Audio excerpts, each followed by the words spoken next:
Welcome to our interview series, We Choose to Thrive, brought to you by Becky Norwood of The Woman I Love. We bring you stories of survivors who have chosen to heal, to thrive. If you are an abuse survivor and are starting or continuing your healing journey, these stories will provide hope, inspiration, and a knowingness that you are not alone. Join us in today's interview. So could you tell me a little bit about when your abuse started and how? I know you mentioned that it was at the hands of your stepfather. Yeah, started at age 5. How long did it last for you? Well, it's about 15. It's a long time. Yeah.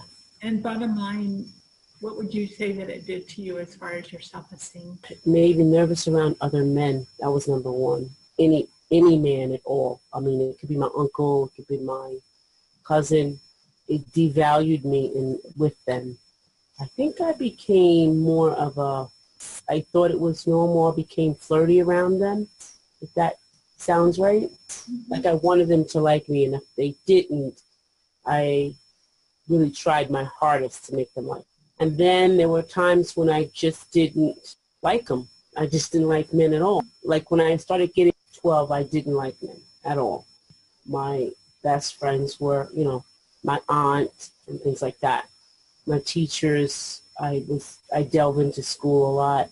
But then when I became maybe 13 or 14, I needed to get their attention. How did it affect you as you came into adulthood? Number one, I didn't know anything about relationships.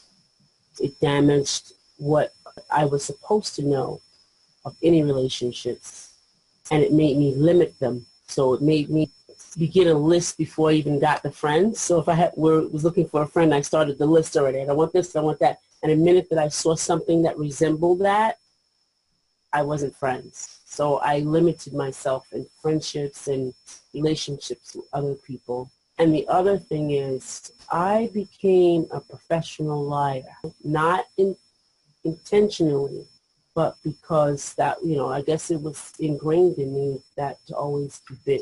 And everything was a lie. Everything. I would create things. But mine was more or less, I was more inclined to suicide. So I got into, I skipped right over alcohol, went right straight to really hard drugs. And then the day that I did go to hard drugs, I literally sat on the train tracks and tried to kill myself. Mm-hmm. With my son, it took so many years. Right after that, I started going to church, and it's not that I didn't have God, I just thought it was be a peaceful place to be. And I started getting involved in church, but the worst thing was that they followed, and I was spiritually raped in the church. So I was put in the back burner yet again, last again. And my perpetrator became my authority figure yet again. So it was really hard in church. So what's been the most positive thing that you've done for yourself? Most positive thing is I found out that I don't have to be a survivor, but I can recover.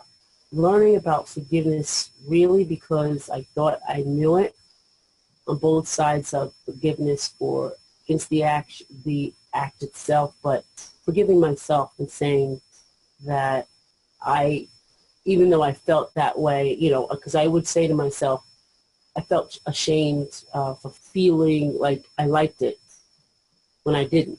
So I had to forgive myself and say it was all right. I didn't know what I was feeling. And when I did that, I was able to move on, because I wasn't able to.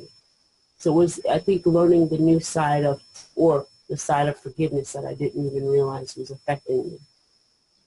The forgiveness we do for ourselves. Yeah. We have to forgive ourselves, and the forgiveness comes even of others. It's more for ourselves. Yeah. Because they may never know. They may absolutely. Or even care to know, or even acknowledge the role that they play.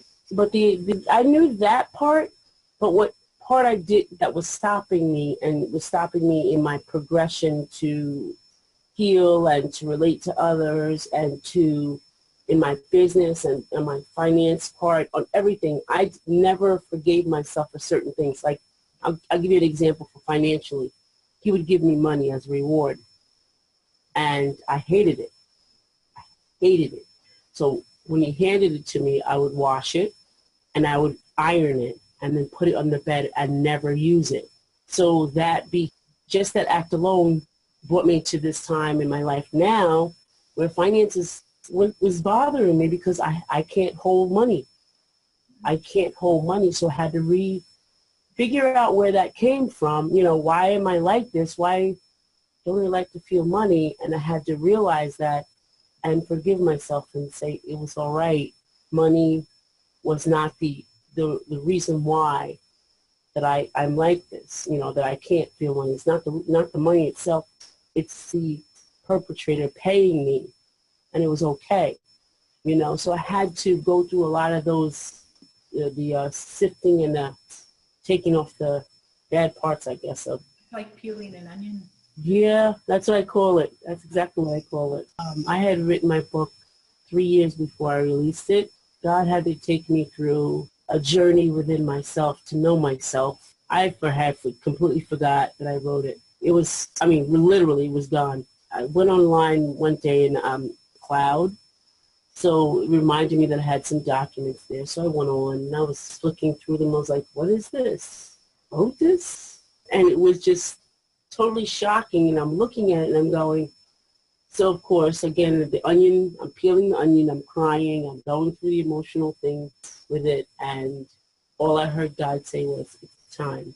So of course I was worried about everybody not believing me, everybody staying away from me, you know, and everybody not accepting it.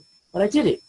I published it, put a name on there, and I did it, and ever since then, I've been freer than a bird, with like an eagle. I've been higher than that. I've been soaring, you know, and it's freeing to be able to get all of that out of you, you know.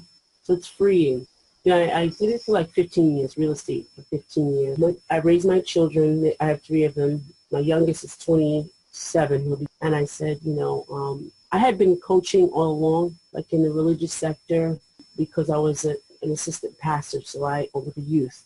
So I had been counseling all along with the community, children, anyone that I came in contact with, but I never thought it was something that I was supposed to do, created to do. I never thought about that. It was just something, oh, well, I was more commanded.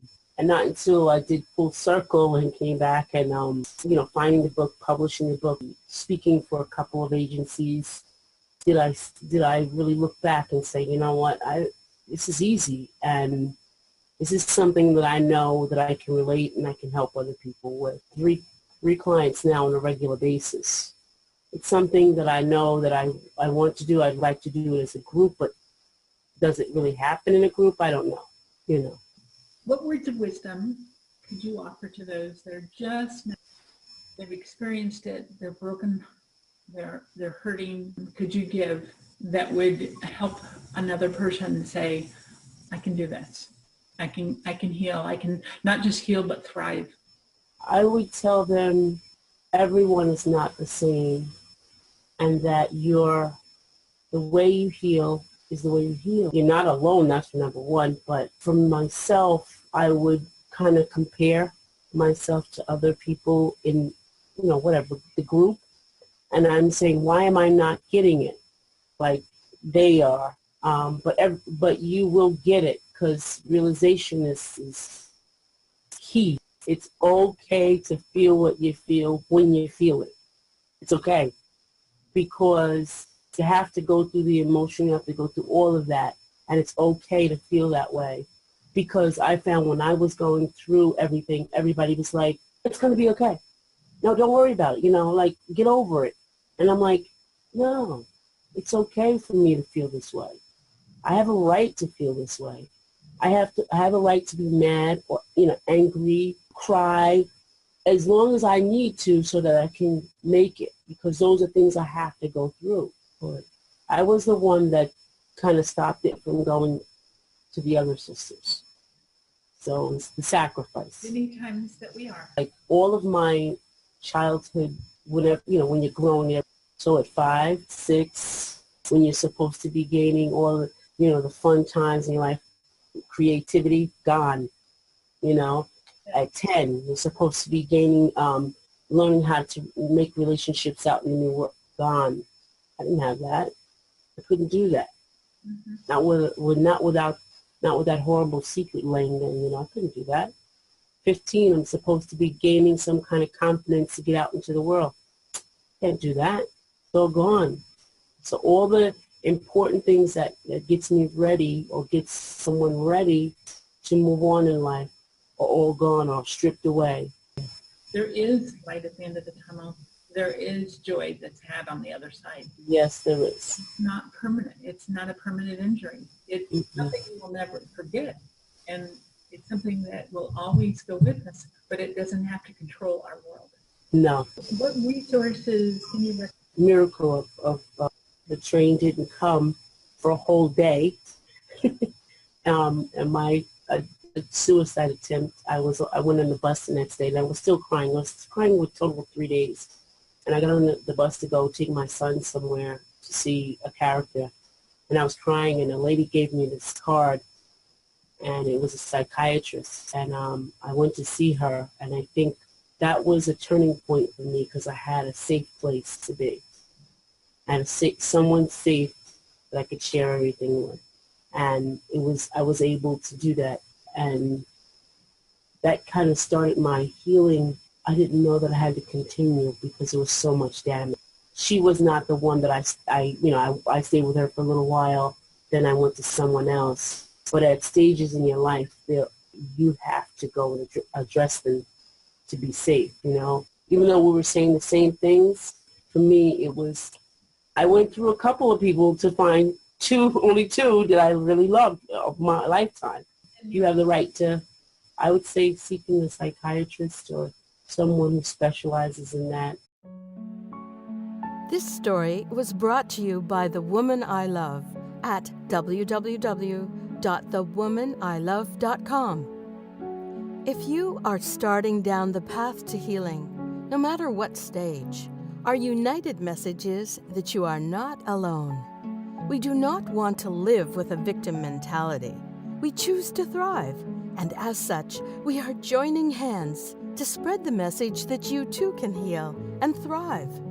Will you join us as a force of change we need in our world? Only by healing, growing strong, and uniting can we create the awareness of this terrible epidemic that is plaguing our world. We heal in many different ways. There is no one right way to heal, but the right thing to do is to heal. Heal for yourself, for your families, and for our world. Will you join us in this We Choose to Thrive revolution? Reach out to us at www.thewomaniLove.com. Also, check out the incredible resources at www.rainn.org. And if you are actively facing abuse in this moment, do not delay. Seek out help in your local community immediately. Here is to your wellness, healing, and thriving.